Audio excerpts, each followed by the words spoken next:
I'm not going to lie to you, things are going to start changing around here. Don't be sad it's over, be glad it happened. This is a phrase we have a flippant relationship with in the period of time that a thing is approaching an end, is ending, and soon after its end. But once it's had time to reflect and sit with us, we usually come round to the new reality. You're in a really good place right now, but change is coming. It's looming over you and vining through your thoughts. You might use distractions to kill these intrusions, but then the change inevitably comes. The disruption that is brought to our lives with change, the inevitable loss of control, can lead to emotional distress, resentment, and a general sense of fear all round. Even if the outcome provides a utilitarian result, even if that utilitarian result is evident from the outset, we are still resistant. What's always amusing though is our inability to remember that change happens to and around us almost all of the time. And for the most part, things tend to just work themselves out. At all times there is a knot that we have worked our way into. Whether it's a small change occurring on that day, or an overarching problem swirling around for a prolonged period of time.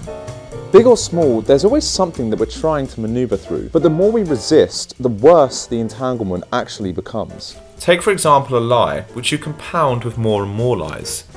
The build-up becomes worse over time, but would have been resolved if just addressed immediately.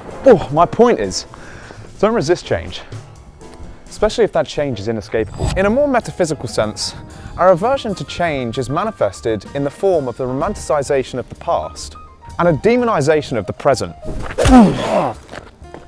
The certainty and security of the past brings comfort, but the unpredictability of the present and future is a thought we aggressively avoid.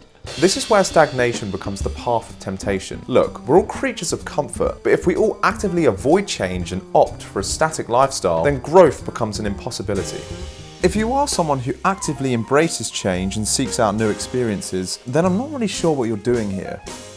These people are wired in a way that I've always struggled to understand. But you're doing a good job, so congratulations. Maybe I'm the outlier. To me, change is the looming threat. But for the purpose of the varticle, let's assume that I'm not. Change is necessary, and it's always going to be a part of our lives, daily and existentially. So we at least have to try to let it take its course, rather than wrestle with and obstruct it. But you probably knew this already.